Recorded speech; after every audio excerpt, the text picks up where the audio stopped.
YouTube, man, what it do? It's your boy DNA Drain. For sure, we back with another video. Reaction, of course, man. Now, this is one right here, man. My biggest inspiration, man. Speakerknockerz, man. The sad truth. The sad story of Speakerknockerz, man. Was one of the godfathers of internet rap and can't talk for nothing. Wave of melodic hip hop. But right as he was about to take his career to the next level, yes, sir. He passed away, and his exact cause of death is SK to the fans. Since then, his music has inspired an entire generation of artists and created the blueprint for modern rap. Damn near everybody. Born in New York and grew up in the Bronx. He was always into music thanks to his dad. Y'all want to know what's crazy, man? All right, I'll let y'all know in a little bit. Y'all got to stick around for this. But when Speakerknockerz was and I don't lie about, you feel me? His dad caught a case and ended up getting 10 years in prison. Not long after that, his mom moved the family to South Carolina. Mama Knockerz. Hey, Mama Knockerz. Speakerknockerz started getting serious about music in high school and taught himself how to make it. I might as well just let y'all know. Yeah, back then it was probably like when I was getting a little older. Speakerknockerz been going for a little while now, so this was probably like at least 5+ years back, maybe 4, but you know, something like that. I reached out to Speakerknockerz mom, you know, basically saying like he was my biggest inspiration, you know, stuff like that, you know what I'm saying, bro, like. Huh? But yeah, you get it. You get what I'm saying. But it was a blessing, bro. His mom, it couldn't be him. It would have been nice if it was his brother, you know, to even be able to talk to. But it was his mom, man. You know, I was happy, man. I was happy. This is the closest I ever been to, you know, my favorite rapper. Like, yeah, that's crazy. He wasn't just an artist. He was also studying what music his friends were into. She still follows me on Instagram, like literally. Around that time, ain't that? Soulja Boy had just blown Y'all don't believe me? He still follows me on Gram. I'm dead ass. I'm dead ass. Boom. All right, so y'all see that? That's Mama Knockerz. That's her stuff right there. You feel me? Take a clook. Oh shit, y'all can't see. Hold on, I got y'all. Y'all gonna see this. Boom. Come on, man. Come on. All right, yeah. Y'all see that? That's Mama Knockerz. That's it. You know what I mean? We're gonna hit following. Where is it? DNA Dre, that's me. DNA Dre. You feel me? Straight like that. I love it, man. Soulja Boy up in this. Whoa! That dance. And Speakerknockerz took a lot of influence from the style and marketing tactics. So sure did. Find out how Soulja Boy created his sound. Found out he used FL Studio to make beats. FL Studio. So he downloaded a cracked version and started getting to work. At first, that's tough, yo. It seemed like it was so easy back then. The more he realized that music was what he wanted to do with his life. He started making beats every day after school and continued working on his production skills. But he also started making his own music too and experimenting with autotune to create a whole new flow. He decided to drop out of high school to focus on music, which his mom didn't like. She even kicked him out of the house for a while. Damn, that's how it is. But deep down, Speakerknockerz knew he was onto something. Still a blessing though, man. He tried getting a regular job, but knew working a 9-to-5 wasn't for him. So he put all his energy into making beats so he could find a way to support himself through music. He started dropping 3 to 5 beats per day online and even spent 2 straight summers sitting inside working on music. He was putting his tracks up on SoundClick, a website where rappers could search and find beats. He just kept grinding until he had hundreds of beats online, and when he made his first sale for $50, he invested it right back into buying better speakers. His dad got out of jail in 2010 and reunited with his sons. He even started helping Speakerknockerz work on his own music and showed him how to mix and master his tracks. With his dad's help, Speakerknockerz released his first mixtape, Jamal, under the name Jamal Jr. He was still building a girl, what happened to the good times where we used to be cool? And now you're talking about seeing other people like, wow. Hey, that's my shit. That's my shit. And created the DJ tag that he later became known it's the Speakerknockerz. You feel me? I was 11. His beats on the song Tony Montana from his Dream Chasers mixtape. Come on, man. Because Meek Mill blew up and went mainstream. Bro, come on, man. Suddenly, everyone was looking for a Speakerknockerz beat. He went on to produce tracks for 2 Chainz, French Montana, Gucci Mane, Young Dolph, and many more. By the time he was 17, he was already selling beats consistently. And according to one source, he made over $40,000 in 6 months. What the fuck? That was enough to help him get his own place and even buy his dream car, yeah, Black Camaro. But even though he was making major moves as a producer, Speakerknockerz still had dreams of blowing up as a rapper. So he kept dropping. Dance for all these fans. Dance for all these fans. Hey! Alright, y'all, chill, bro. I'm a big fan. I'm not playing, yo. So he started sending his. Wait till this over. I'm gonna listen to speakerknockerz. On the internet. speakerknockerz sent his music to a popular bop dancer from Chicago named Kimo, who started making videos dancing to the songs. He also started producing for other local Chicago artists like Boss Baca. Yes, sir. Fan base in the city. He started going out to Chicago to perform, where he linked up with another popular Vine star. Lil Knock, that's Lil Bruh.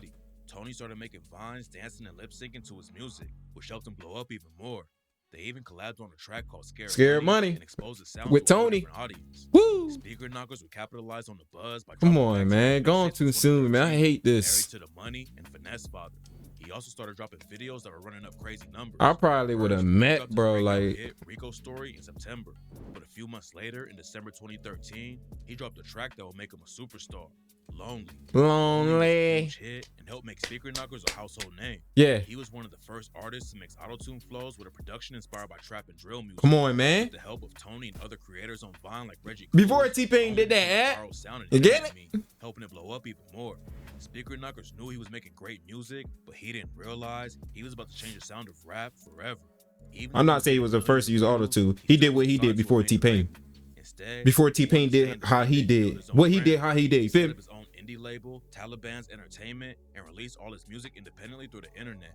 So, speakerknockerz was well on his way to becoming a triple threat, a superstar rapper, producer, and a record executive.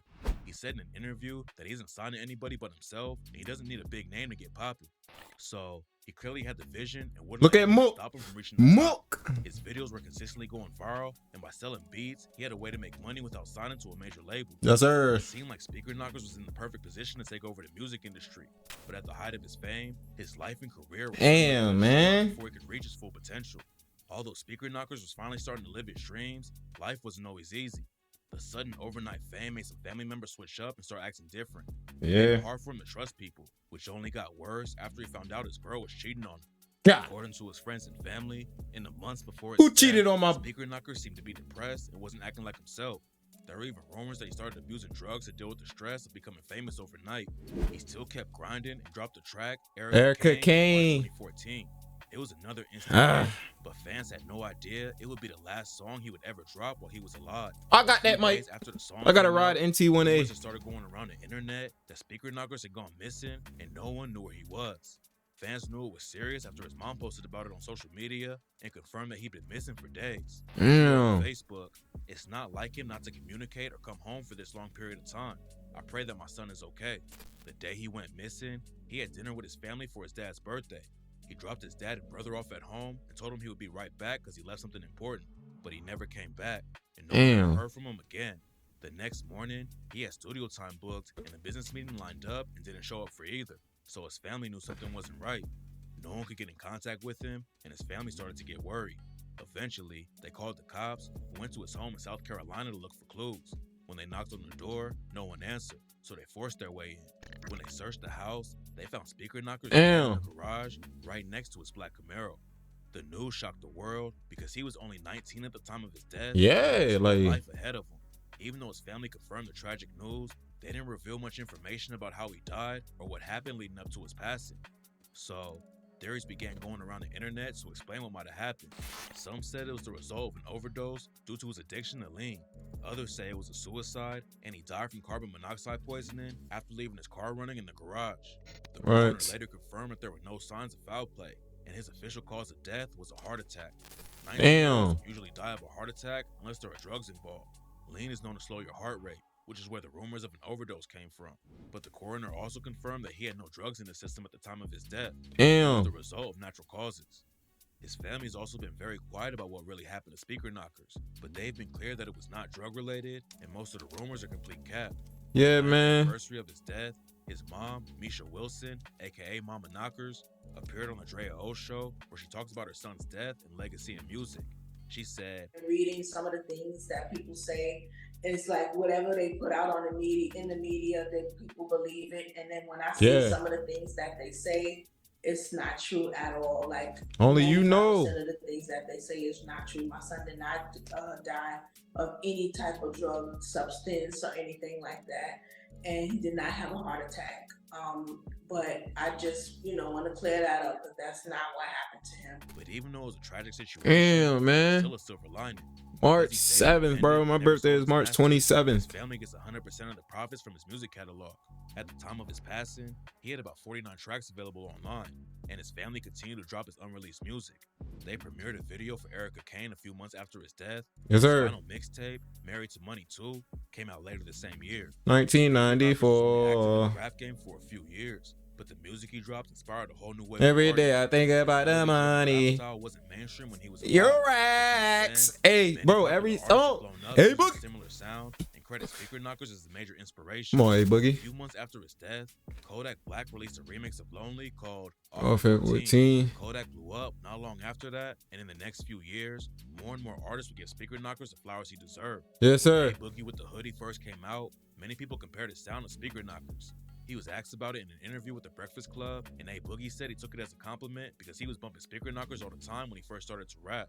It's crazy because when I came out, that's what I was listening to too. So that's why I was saying, like, it's all a cycle. Right. You listen to Speakerknockerz? Yeah, facts. Even if he was out right Come now. on, man. People going.